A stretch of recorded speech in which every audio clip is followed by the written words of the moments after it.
zakat, ia memberi makna penyucian. Bila disebut kalimah zakat, ia memberi makna penambahan.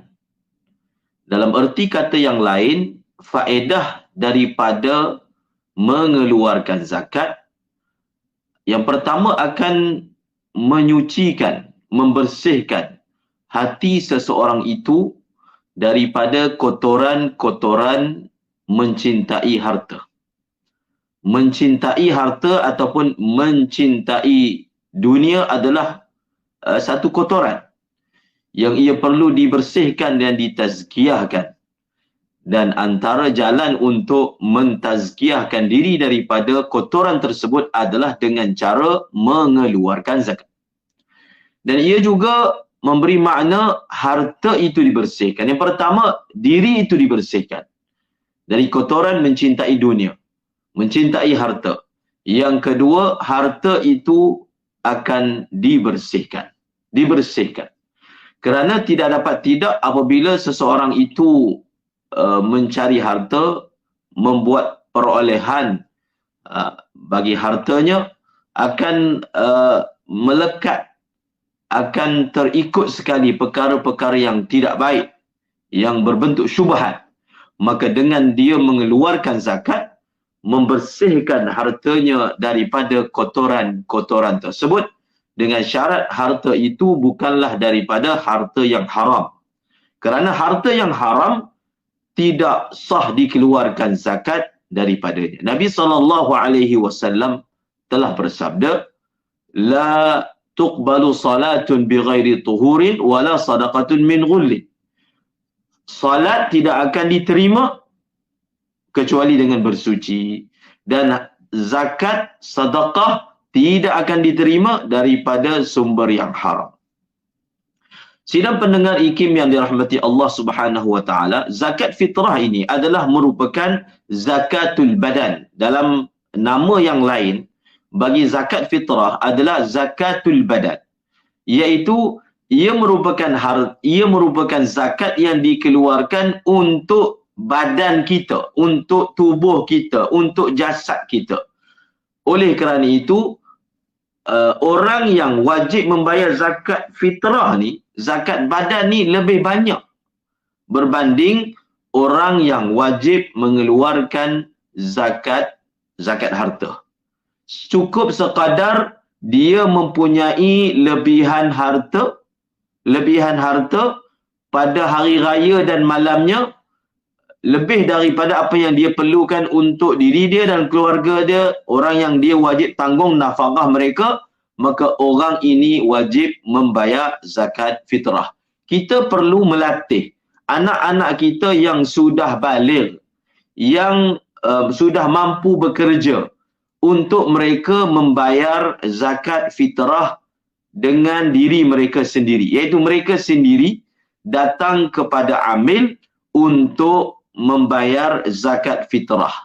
Mereka gunakan duit mereka sendiri. Ini untuk apa? Ini untuk anak-anak kita yang sudah baligh, yang agak dewasa, yang sebenarnya dia mampu bekerja.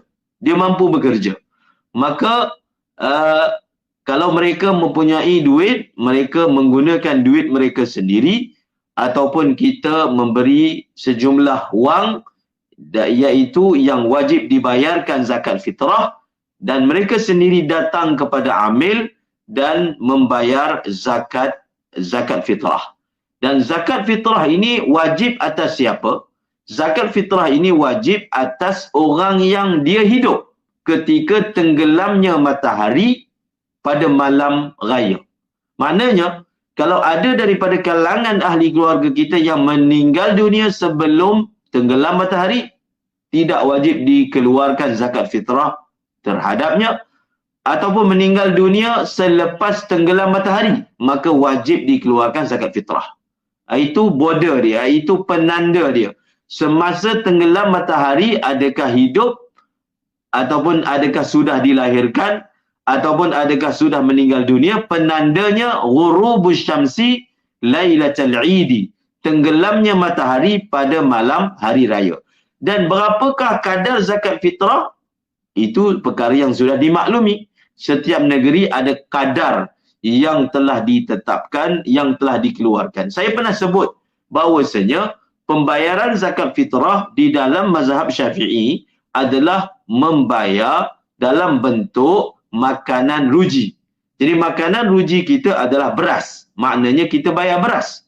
Namun, yang diamalkan secara meluas di negara kita adalah merupakan sesuatu yang telah difatwakan oleh pihak berautoriti berdasarkan maslahat tertentu dan berdasarkan taklid kepada mazhab seperti Al-Imam Abu Hanifah yang membenarkan zakat fitrah itu dibayar dalam bentuk qimah, dalam bentuk harga.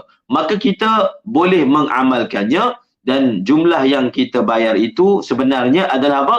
Adalah harga, adalah nilai bagi beras yang sepatutnya kita keluarkan. Dan perkara ini perlu kita sedari sebagai suatu tambahan ilmu. Jangan pula kita lupa dan tidak tahu bahawasanya asalnya di dalam mazhab kita pembayarannya adalah dalam bentuk beras, tetapi kita membayar dalam bentuk wang ataupun harga bagi beras kerana apa yang saya telah sebutkan. Ada yang bertanya, saya ini kebiasaannya ataupun makanan ruji hariannya, jenis beras yang saya gunakan setiap hari adalah jenis yang mahal. Seperti basmati misalnya. Harga yang lebih mahal daripada beras biasa. Kalaulah kita katalah beras biasa itu RM7, basmati mungkin dia jadi RM14.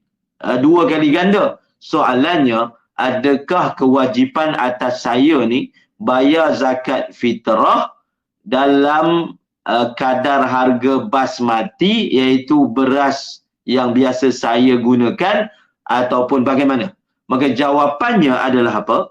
Jawapannya adalah kewajipan. Dari segi kewajipan, kewajipan adalah cukup sekadar beras ataupun jenis beras yang digunakan secara umum di tempat kita. Basmati bukanlah jenis beras yang umum digunakan di tempat kita. Tetapi beras yang umum digunakan seperti yang telah ditetapkan, yang nilainya adalah RM7, mewakili 2.7 kilo dan seumpamanya, maka itu adalah kadar yang wajib dikeluarkan. Tetapi kalau seorang itu secara sukarela bersedia untuk membayar zakat fitrah dalam bentuk harga basmati, iaitu lebih banyak, lebih tinggi nilainya, itu terpulang kepada dia. Itu terpulang kepada dia dan ia membayarnya untuk keluar daripada khilaf pendapat sebagai ulama, iaitu seseorang itu hendaklah membayar beras ataupun harga beras yang dia makan sendiri. Daripada segi waktu untuk membayar zakat fitrah, bermula daripada awal Ramadan sehinggalah tenggelam matahari hari raya pertama. Ini waktu yang harus. Maknanya selagi kita bayar dalam waktu ini, tidak dihukum kita berdosa. Berdosanya bila kita lewatkan bayar zakat fitrah sehingga tenggelam matahari hari raya pertama. Jadi ambil berat, ingatkan diri sendiri, ingatkan ahli keluarga untuk bayar zakat fitrah paling lewat sebelum tenggelam matahari hari raya pertama. Tetapi janganlah bayar lewat sangat. Kerana memanglah tadi kalau dia bayar sebelum tenggelam matahari masih tidak berdosa, tetapi hukumnya makruh. Paling lewat, paling bagus tidak ditangguhkan sehinggalah sebelum sembahyang hari raya. Sebelum imam Allahu Akbar takbir untuk sembahyang hari raya, kita dah selesai bayar. Waktu yang afdal sebenarnya malam raya ataupun pagi raya. Pagi raya tu lagi afdal. Kalau seorang itu dia boleh buat bayar pagi raya, itu yang terbaik. Tetapi dikhawatiri, kalau nanti pagi raya dia dah tak jumpa cari amil untuk terima pembayaran zakat fitrah, sebab perlu dibayar tu sebelum sembahyang hari raya. Mungkin sukar untuk mendapati amil yang membuka kaunter pada waktu tersebut, ataupun kalau ada pun jumlah yang beratur untuk bayar tu ramai, maka kita bayar lebih awal daripada itu. Adapun saya punya amalan, saya berusaha untuk membayar pada malam raya ataupun pagi raya. Dan berkaitan dengan yang disebut sebagai zakat fitrah.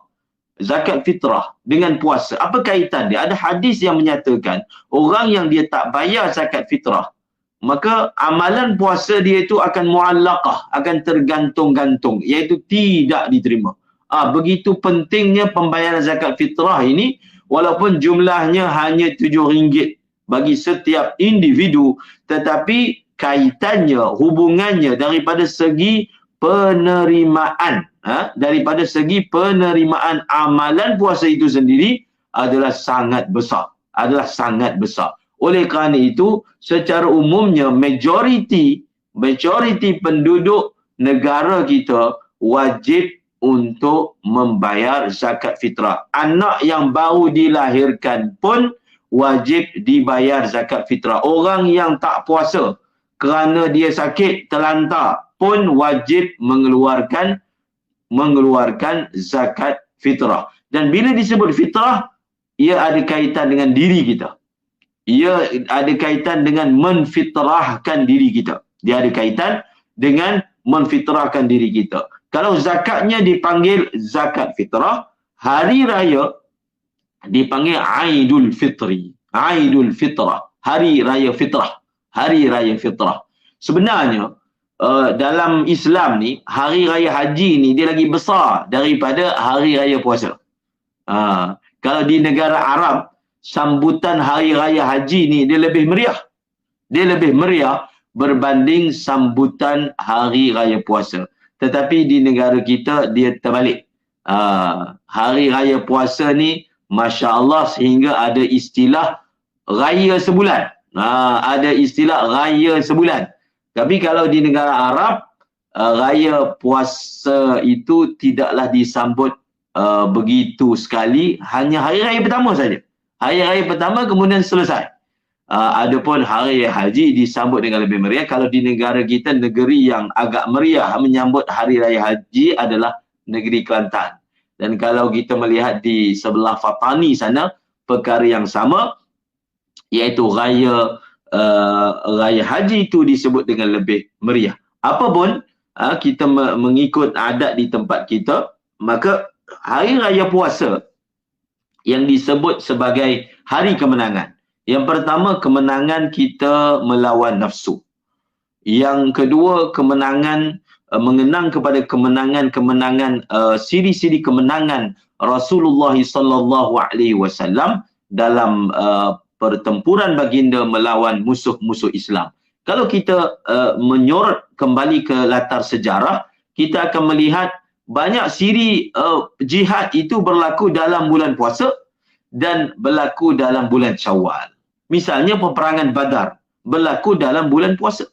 Dalam bulan puasa peperangan itu berlaku. Maknanya bila disebut Syawal itu bulan kemenangan, bukan maknanya bulan bersukaria. Bulan itu tak boleh menangis. Ada orang kata begitu. Tak boleh menangis. Kenapa ni yang nak salam sampai menangis ni? Bulan ini kena seronok-seronok. Itu pula didefinisikan ataupun diletakkan sebagai satu mood berhari-hari. Bukan. Bukan begitu. Sehingga daripada kefahaman itu, maka tidak digalakkan untuk menziarahi kubur pada hari raya pertama, kerana menziarahi kubur itu akan melahirkan kesedihan. Ini perkara yang sebenarnya tidak tepat. Kerana hari raya itu hari yang merupakan menyambut kemenangan, tetapi kemenangan atas sebuah perjuangan. Perjuangan itu ada makna mujahadah. Perjuangan itu mesti ada yang syahid, dan bila yang syahid itu akan bercampur kegembiraan, bercampur dengan kesedihan. Dan signifikannya kita menziarahi kubur pada siang hari raya pertama adalah seperti mana kita disunatkan untuk menziarahi orang-orang yang hidup. Orang-orang yang hidup, kita menziarahi pakcik yang masih hidup, kita menziarahi ibu bapa yang masih hidup, menziarahi adik-beradik yang masih hidup. Maka tuntutan menziarahi itu tidak pernah padam walaupun mereka telah meninggal dunia. Seperti mana ada tuntutan untuk menziarahi orang tua, ketika mereka masih hidup, maka justru ada tuntutan untuk menziarahi mereka ketika mereka telah meninggal dunia. Dan kebetulan pula hari raya itulah waktu adik-beradik berkumpul, maka diambil kesempatan itu pada hari raya pertama untuk menziarahi mereka. Sebenarnya Nabi SAW menyarankan kita menziarahi kubur sepanjang tahun. Tidak ada larangan untuk menziarahi pada waktu ini dan tidak menziarahi pada waktu ini. Maka mengambil kepada kesempatan berkumpulnya adik-beradik, ziarahlah. Yang tidak balik kampung itu pulanglah. Pulanglah menziarahi ibu bapa. Sepatutnya bukan hari raya saja menziarahi ibu bapa ni. Sepatutnya sekerap mana kita boleh lakukan untuk menziarahi ibu bapa, maka itu adalah yang terbaik. Kita perlu adjust masa kita supaya kita dapat ziarah mereka, bukan kita adjust ziarah mereka supaya kita dapat sempurnakan kerja kita, bukan begitu. Kita cuba untuk menjadikan prioriti menziarahi orang tua lebih daripada hari raya. Bahkan ini adalah satu tanggungjawab, ini adalah satu kewajipan, maka tak perlulah nak buat lagu pulanglah. Ada lagu pula terpaksa dibuat memujuk anak-anak ni pulang untuk berhari raya. Allahu Akbar. Itu dia